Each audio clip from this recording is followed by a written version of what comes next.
All right, we're back in action. I can't believe it's episode 6 already. That's amazing how fast these things go. So wild. And what a great episode. I was so bummed to miss it, but it was so fun to listen to you and Phil talk about everything and share your stories. So if y'all missed that one out there, rewind, go back and catch it. It is a phenomenal episode listening to these two legends in weightlifting chat together. And we plan on bringing him back again, too. Yes, we're going to bring him back for more. Yeah. Part 2.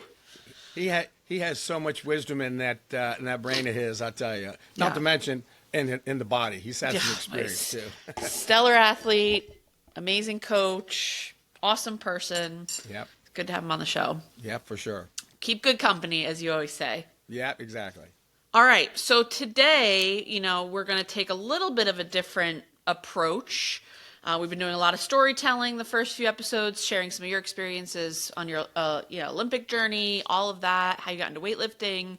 And then we had our episode with Phil. And now we're going to really kind of dive into a topic that I think is pretty exciting for both of us from a coaching philosophy standpoint. And what do you like to call that topic, Leo? Because you have a fun acronym for it. I like to call it the KISS method. And we've all heard of that before. Yeah? Keep it simple. Silly. There you go. You can tell I have a 4-year-old. Yeah, exactly. But no, actually, keep it simple. Seriously. I mean, it's really not rocket science. Yeah. So I think sometimes people are a little afraid of doing the Olympic lifts as part of their training because they're a little bit afraid of it there's a lot of different reasons we'll talk about here in a few minutes. But but if you can simplify it, I think you'll have a lot of success with it, and it'll be a lot of benefit to you and your athletes. And as Einstein once said, though, if you can't explain it simply, you don't understand it well enough. So that's what we're trying to do, is we're trying to get the coach to understand it more so they can break down what some people call complicated, but it's really not. Right. But to break it down into simple terms, not to overanalyze, have the athletes just stick to the basics. And I think sometimes we try to reach beyond the basics when the athlete really isn't ready for that. Yeah, for sure. And I think I talk about this a lot with like my business coaching clients. It's stepping out of a space of proving and stepping into the space of knowing. Because when we as coaches are in this constant state of proving, we almost fall into that trap. And you see it a lot with new coaches. I know I went through it of like over talking, over coaching, over complicating. But when we kind of like stand in that power of our knowledge and we're confident in why we're doing these lifts, we're confident in how to explain them, we tend to really simplify it. And that's ultimately what the athletes need.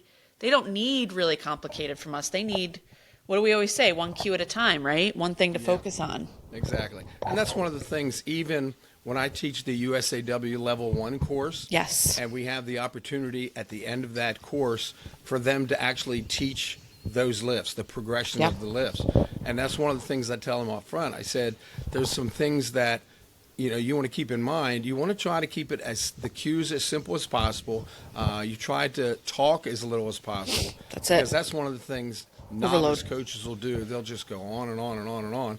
Well, the athlete will turn you off after a while. That's it. So, we're trying to get the athlete or the coaches to understand the concepts so they can break it down and simplify it. Yeah.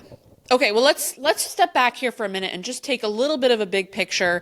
We're talking about how important it is to simplify these lifts. Part of being able to simplify them is really having a good understanding of what the Olympic lifts are, or what we call the sport of weightlifting with a capital W. So what exactly, I think there's a lot of bickering online, a lot of misrepresentation of language online around what these lifts are, and it leads to a lot of confusion. What exactly are the Olympic lifts? When we talk about that, what do we mean? Well, I think it's important to identify that because there's a lot of strength coaches out there, because I work with weightlifting coaches, but I also work with strength coaches who use the Olympic lifts and parts of the Olympic lifts as part of their training. So one of the things I hear is that we're not training weightlifters. Well, no, you're not. That's the point. Right. But you're using weightlifting movements to make your athletes better. And I always like to use the term, you can either train as a weightlifter or you can train like a weightlifter. Yeah. Weightlifters are some of the most powerful athletes in the world. Mm-hmm. So why wouldn't you train your athletes at least similarly to what a weightlifter does? Not exactly necessarily. Sure. Sure. Although one of the things I always point out, if you have some athletes who are interested, we'll certainly guide them to the weightlifting world, though.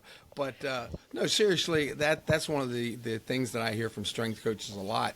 We're not training weightlifters. Well, no, you're not, and I've always said that. Yeah, so walk us through a little bit of like the difference between the full lifts and the partial movements and what they are for maybe our non-weightlifting coaches listeners. Well, and I think that's one of the important things to understand. If you're training as a weightlifter, Yep. your goal is to lift a full snatch, a Yep. full clean and jerk, to Yep. put as much weight over your head as you can for one rep. That's what our competition is about. So that's how a lot of our training, what it's all about. However, if you're a strength coach using the Olympic lifts as part of your training, you can break it down. Let's use snatch as an example, okay? For a weightlifter, we have to do the lift from the floor directly overhead, and usually we're only going to pull it to about chest height and squat under that sucker, and because you don't have to pull it as high, and Right. therefore you can handle more weight. But that's our goal. So Right. if your goal is, as a strength coach, to use the snatch as part of your training, which has a lot of valid reasons that we'll talk about in a second, you don't have to do a full lift from the floor. For instance, Right. if you have really tall athletes that you're working with, or really big athletes, Yeah. they may not be able to do it from the floor because of flexibility issues just getting into that position. You can do it from the hang, which, by the way, I think sometimes the terminology we need to clarify too. Yeah. I've had some strength coaches in particular, we don't do power cleans, we do hang cleans. Well, you're doing a power clean because you're catching it above parallel, but you're just doing it not from the floor. So sometimes even the terminology, we get kind of confused. So if you're doing the Olympic lifts as a competitor, you have to do them from the floor in your competition. But strength coaches, we can do it from the floor, we can do it from the hang, from the knees, from the power position, we can do it off of blocks, whatever gets that point across. If your athletes don't have the flexibility to receive a snatch overhead, then just do the pull and get the benefit of that triple extension and that force production. Force production, that's a big so part important. of what we do. Yeah. So again, just understanding that it doesn't have to be the full lift. It can be Right. a power snatch as opposed to a full snatch. And even in the USAW Level 1 courses, when you take them through the progressions, the goal for a weightlifter is to get to be able to do a full, deep squat snatch. Okay? Sure. But your athletes won't get to that point. They may only get to the third stage where you're just doing it from the hang, just from the knee. So, you have to decide what your athletes are capable of, what they're interested in, what the coach's level is. Yeah. The coach's comfort level has to be pretty strong too, because in order for a coach to really buy into it, they have to be comfortable in what they're doing and what they're teaching. And it is pretty simple. We'll talk about some of the simplicities in a few minutes, but they have to understand where they are as a coach. They have to understand where their athletes are from a physical ability standpoint, from an emotional standpoint for that matter too, and then go from there. But they don't have to do the full lifts necessarily. No, so you use some really good language in there, and let's just clarify. So because this is a big conversation when I teach courses as well, if we are saying to someone we'll use power cleans, for example, because I think that's one of the most popular variations of our lifts that is used in the college strength world. If you are doing a power clean, and we say it just like that, we're going to assume that it starts from the floor and it's received above parallel. Right. If we're doing what we often see most college strength coaches do, we would actually call that a hang power clean. So it starts from one of the hang positions, most popularly mid-thigh or above the knees, and then they catch it above parallel. And that's Correct. kind of that differentiation that you were talking about there. Yeah, exactly. Yeah. Yeah. And Great. even when you teach it, you start from the top down. And we'll Yes. talk a lot more when we talk about technique on that later on. But for right now, I think that should be clear. Great. So you kind of alluded to this already, but what do you think, in your opinion, is one of the top reasons that we're talking about the sports performance world, whether it's college, high school, private sector, sports performance, why strength coaches don't train or teach the Olympic lifts? Well, that's always interesting because there's a lot of, I don't say excuses, but there's reasons why. One of the things that I found with strength coaches, they say, we just don't have the time to teach it. Mm-hmm. Well, it is a skill, no doubt. Sure. But the sport coaches, don't they take the time to teach the skills involved in the sport that they're all about? So there is some skill, but again, if you can simplify it and break it down, I think that's a really good way of still getting the force production by getting the pulling motion in there, that triple extension.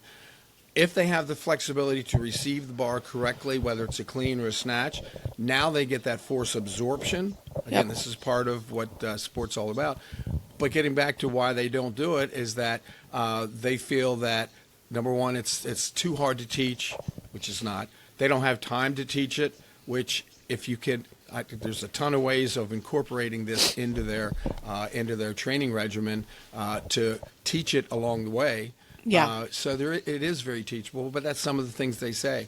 Some of those in really smaller universities or colleges, their excuse is they don't have the room. They only have 2,000 square feet in their weight room, and they have if they're lucky. 15, 20 teams coming in there. Yeah. They don't have the space for it. Yeah. I get that. I understand that. But again, there's some modifications that can be made. But that's one of the things they say. Sometimes some of the sports performance gyms, not necessarily the college ranks, they'll say, our management just doesn't want, it's dirty. They use chalk and, it's flying all over the place and it's dirty. There is liquid chalk out there. Which, by the way, weightlifters don't like that at all. Okay, it's very effective if you need to use it in a gym that doesn't allow chalk, but it is very effective. But we weightlifters, we're just traditionalists. We have to have that chalk. We have to. It's also great not to use chalk at all in the early days with a sports performance athlete who's learning technique and grip strength. Yeah, that's for sure. Yeah. So that's some of the reasons why they don't use it. And sometimes one of the other things, we'll develop our power using other methods. We're going to just throw medicine balls, and that develops speed strength. Yep. But are you developing strength speed? Right. There's a difference in the if you understand the energy systems. Yep. And our weightlifting world, we're the only ones that really move heavy objects at as great a speed as possible. Yep. And that really correlates to whatever's happening on the field or on the court. Yeah. So there's a couple things in there that I just want to speak to a little bit. It's easy for people to listen to our podcast who don't know us to hear us talking about all the reasons they don't do it and think that we're bashing strength coaches, and that's not the case at all, especially me having been in that having moved from just doing competitive weightlifting to making an entire career for many years in the college strength and conditioning world.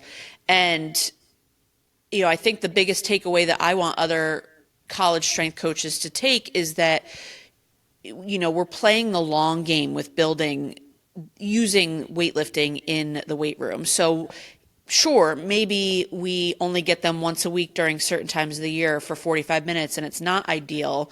And maybe during that block, we're not doing a ton of the technique work because we have to capitalize on some other pieces.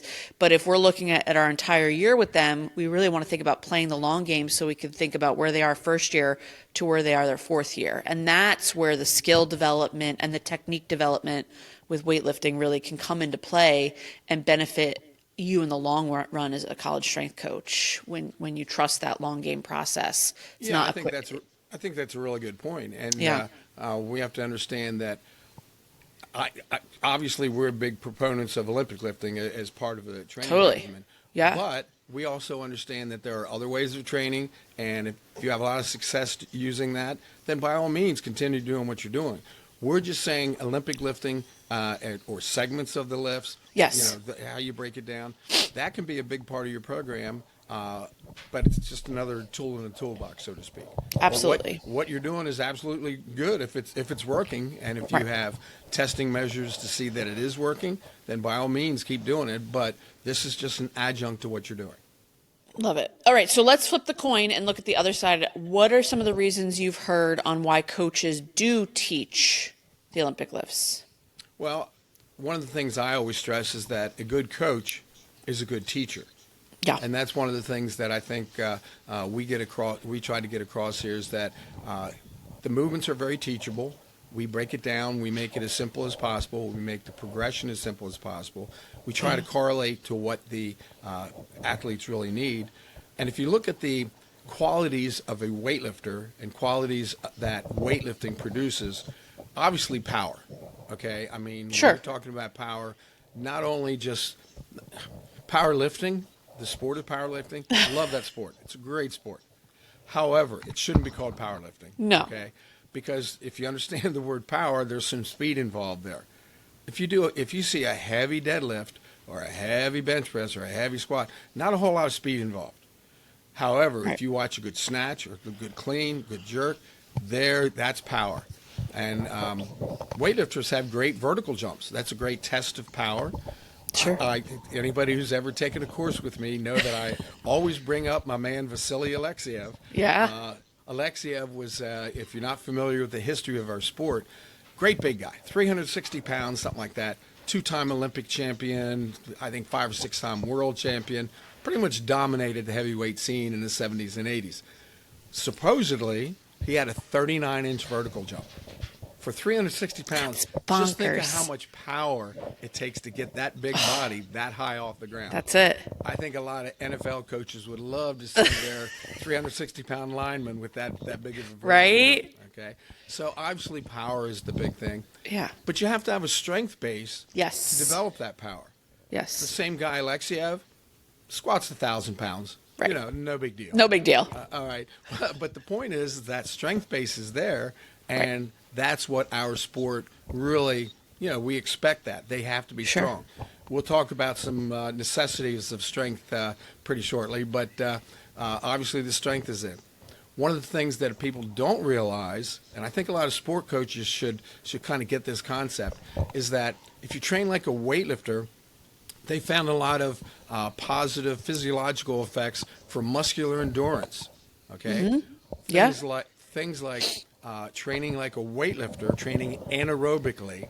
Yep. You still get the benefits of some of the aerobic things: resting pulse rate, Sure. lower blood pressure, even VO2 maxes they found have increased training like a weightlifter. Sure. All right, and so we always try to just get the basic concept that you can train anaerobically and still get the aerobic benefits. Yep.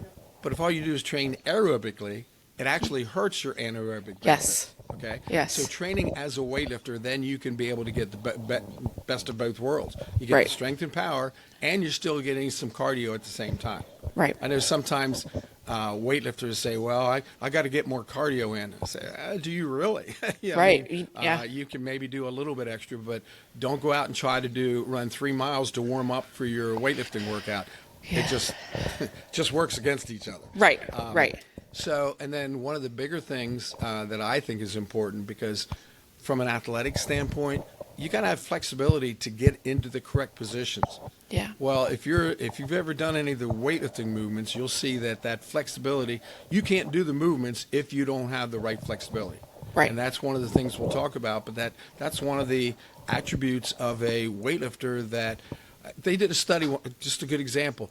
I always like to throw in a lot of examples. Over the years, I've just kind of accumulated a bunch It's the of good them. stuff. Yeah. They did a study one time in Europe where they tested 35 different sports, anything from basketball to soccer to gymnastics to swimming, you name it, weightlifting.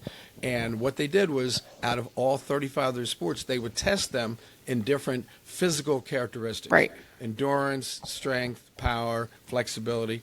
Well, in the flexibility category of those tests, out of all 35 of those different sports, weightlifters were ranked number 2 in the flexibility. The only group of athletes that had better flexibility were the gymnasts, okay? But other than that, weightlifters, just because of the way we train, our flexibility, it's got to improve. Right. Or else we're not going to be doing what we're doing. No, So no. all of those things, the strength, the power, the cardiovascular, the flexibility. I mean, we could go into the emotional and psychological Oh, yeah. growth and mental health, the aggressiveness, all those different things. They're part of what we, as weightlifting coaches and strength coaches who use weightlifting, a lot of good benefits for sure. Sure. Yeah. Okay, so we've been talking about a lot of reasons that coaches stay away from it. We've talked about some of the why, which I think that was the big emphasis there, is it's important to understand why you're training an athlete, if you're training them to be a competitive weightlifter, or if you're training them to train like a weightlifter and get better at their sport using our sport. If we were to step back and look at some of the areas that you need to focus on in order to coach effective Olympic lift training and keep it simple, what would you say are those 3 areas that you want coaches to understand? Well, and again, we're talking about, just keeping it simple. And Yep. so it really breaks down to they have to have decent technique. Yep. Okay. Not They have- perfect. Not perfect. Decent. Well, we'll talk about that later. Yep. For our weightlifters, we want technique to be as perfect as possible because that's our Correct. goal, to lift as much weight over our head as possible for 1 rep. So Yes. the better technique we have, the more perfect that technique. Which, Yes. by the way, nobody has perfect technique. Nobody. We strive for that perfect technique. Yes. But strength coaches, their technique, and I got this from Tony Decker years ago, if anybody knows Tony, great, really, really good guy, really good strength coach. But anyway, he and I have had a lot of discussions, and one of the things, I use this term all the time, because when he worked with his athletes, he told me, he says, he doesn't expect the technique to be perfect, but to be perfect enough. Yeah. By that, I like that. what we mean is it has to be perfect enough to be effective. Right. I mean, if they're trying to do a clean and it's a glorified reverse curl, that's not very effective. I mean, that's No. not doing what it's supposed to do. Right. But it's got to be safe, too. The technique has to be safe enough that nobody's getting hurt. Yes. Getting back to Tony, one of the things that he was very proud of years ago, he was at University of Delaware when I first met him. Yeah. Yep. And he was strength coach for a lot of sports, but mostly with football. And he was so proud of the fact that in 11 years, and they had a really successful team back in the day, University of Delaware. Tubby Raymond was the head coach. Tony was the strength coach. He was so proud of the fact that they did cleans, they did snatches, they did jerks, a full football program, including the Olympic lift training. He was so proud of the fact that out of all those 11 years, he didn't have one injury in the weight room that caused a starter not to start. That's pretty impressive. That's at that level. That's very intensity that impressive they're with at all the on other field. variables. Yeah. Absolutely. A lot of variables there. And again, it doesn't have to be perfect, but perfect enough. So I think the technique is one of the things that, and again, it's not that hard to teach. Right. You break it down, you use the segments that you're comfortable with as a coach, the athletes are comfortable with, take them where they're at, and go from there. So technique is one of the things, and we'll talk a lot more in detail about this on another episode. Part 2. But also the strength. The strength has to be there, obviously. I mean, I don't care how good your technique is. If you don't have enough strength, you're not going to put the weight over your head or finish the lift. Okay? So with strength, we have to make sure, though, that the strength is in the correct positions. Strong in the positions, not just strong. That's the key. That's the key. Somebody could be a really good deadlifter, for instance, but their technique in the deadlift may not necessarily correlate to what they need to do when they're doing a clean, Right. as an example, okay? Yeah. So the technique that they use in the deadlift has to be, the shortest distance between 2 points is a straight line. For our weightlifters, we're going to have more of a curve to it. We're not going to be able to lift it straight because our positions are different. Yep. For instance, when a deadlifter finishes like above the knees, Yep. their lift is done. Right. Whereas ours, once it gets past the knee, we have to be strong in the correct positions to be able to finish our lift. Because for the deadlifter, after the knees, the lift is done. For us, after the knees, that's when the lift really gets starts. cranking. Yeah. That's where it really gets cranking. So the technique is really important, but you got to be strong in those correct positions. Yes. And just because you might be a strong deadlifter, you got to be able to correlate that to what's going to be the good technique for the cleans and the snatches. Right. And then the third thing, you got, and we talked about this a little bit earlier. Yep. You got to have the flexibility to get into those correct positions. Sure do. Yeah, and speaking of powerlifters, and again, I love the sport. I'm certainly not knocking powerlifting. A lot of my friends are powerlifters. Great sport, but I've had situations where some of the powerlifters have tried to convert to weightlifting, and the thing that held them back was the flexibility. Their mobility and flexibility. Yeah, that mobility, just getting into those correct positions. Yeah. Now, it's not impossible, but it is time. something that could be something that's holding them back a little bit. Yeah. So bottom line is, I think it turns out, again, we're trying to simplify it. Is it a technique issue that they're not doing as well as they should? Is it a strength issue? They're not able to get into those correct positions? Or is it a flexibility issue? They don't have the flexibility or mobility to get into those correct positions. Yeah. So that's what we're looking at as a coach. And you have to decide what, I used to call it their weak area. I forget who I got this from. We all steal ideas from the people. So I forget who I got this from. But not calling it weak areas anymore, calling it inhibiting factors. Inhibiting factors. You like All that? right. I Yeah, like yeah, that. Yep. And big words, too. Big words. Yep. 4 syllables, I think, something like that. That's a lot for me. But no, seriously, that's one of the things I think that it's pretty important that we be able to identify what the issue is. I'll give myself as an example. Yeah. Back in the day when I was lifting, I always had really good technique, which is actually really good since I pretty much taught myself. Sure. I had really good technique. I was very fast, very flexible. I mean, there's pictures of me doing a snatch with my butt touching the floor. So the flexibility wasn't an issue. And so I had all those things going for me. I just wasn't strong enough. Yeah. And I knew that strength was my weakness, so to speak. Flexibility wasn't the problem. Technique wasn't the problem. So I had to really focus all my training on just getting stronger in those correct positions. Yeah. So as an example, a good coach should be able to identify what the inhibiting factor is. Yep. And hone in on that. Now, that doesn't mean that that's all they do is hone in on what I think that's a big misconception. It just means Exactly. that's what we emphasize in a given training cycle. Yeah, because it's the inhibiting factor. Still Right. got to work on what they're good at. Of Most course. athletes don't like to work on what their limiting factors are. They'll come into the gym. If you don't give them some guidance or a program, they'll just come in and do what they like to do. What That's they're it. good at. That's Okay? it. And that's really one of the problems with flexibility. A lot of athletes who need flexibility work, they don't want to do it because of a lot of different reasons. Right. It hurts a little bit. It's kind of uncomfortable. Yep. It's not a measurable thing. I mean, somebody might come in the gym, well, how much can you clean? They're not going to say, well, how flexible are you today? Right. So it's not really a measurable type thing. That is so true. sometimes these things are hard to work on. But a good coach will be able to identify, all right, what do you need to work on? So back in the day with my example, clean and jerk, there should be a balance pretty much. Whatever you can squat, your clean and jerk should be around 80% of that, maybe a little bit less, but overall. And at the time, going back to pounds, my best squat was 500 pounds, and my best clean and jerk was 400 pounds. This is exactly 80%. So Yeah. I knew if I get those squats up, clean and jerks will come up too. And sure enough, I got my squat up to like 530. Clean and jerk went up to 420. And so, again, I had to kind of force myself to do that. So what a good Sure. coach will do, you got to be a good motivator, because that's one of the things that athletes will not want to do it on their own. They don't want to look bad. They want to look good in front of everybody else. The really disciplined athletes will do it, but a lot of your athletes, they need to be nudged along, so to speak. So, but Good point. Yeah, Yeah. those are 3 areas, and you got to be able to identify strengths and weaknesses. Still hone on the strength stuff. All right, you got to keep them engaged. You got to keep them reeled in, so to speak. If all they do is work on the weak stuff that they're not very good at, you're going to lose them pretty soon. That's it. So you got to keep them doing some real positive stuff too. Yeah.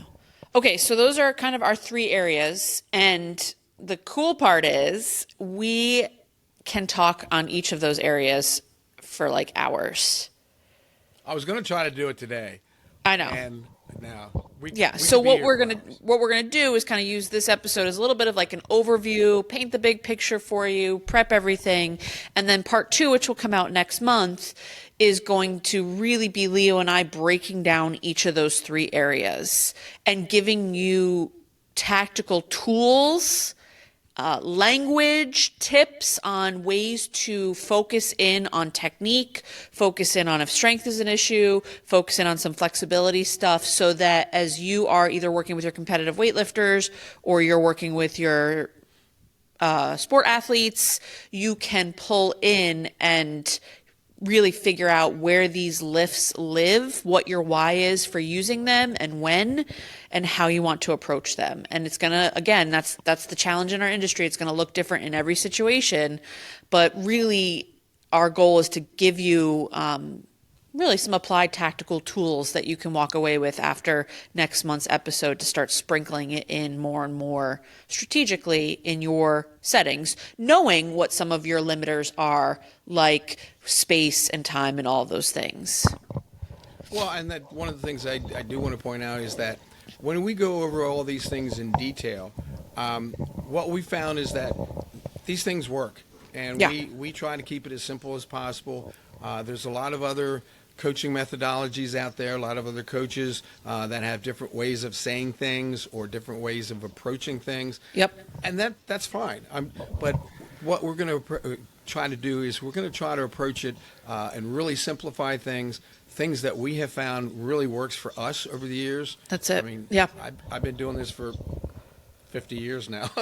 So there's a lot of tried and true methods that, and there's been a lot of, things that we've had to work on and, trial and error type stuff. Yeah. So this is kind of the things that we found that have really worked for just about everybody and very consistently.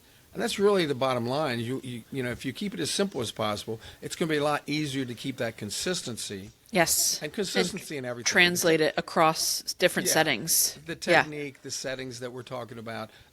So that consistency, that's what builds confidence. And the more confidence you have, the better off you're going to be. That's it. So, what do you always say? Success builds on success. Absolutely. Absolutely. All right. Stay tuned for part 2 of our Keep It Simple. Seriously. Keep it simple, seriously, simplifying the Olympic lifts. That will be out in our March episode, and we can't wait to hear what you think about this episode. Cait, thank you so much for all that you do, and I hope people are listening in. We love sharing whatever knowledge we have, and we can use any input as we go along. For anybody who wants to add some comments here and there, just let us know. We can incorporate. Yep. All right. Drop us comments on our socials. Drop us a message on our website. We'd love to hear from you. Okay. Thanks, everybody. Thanks, everyone. Thanks, Leo. Thank you.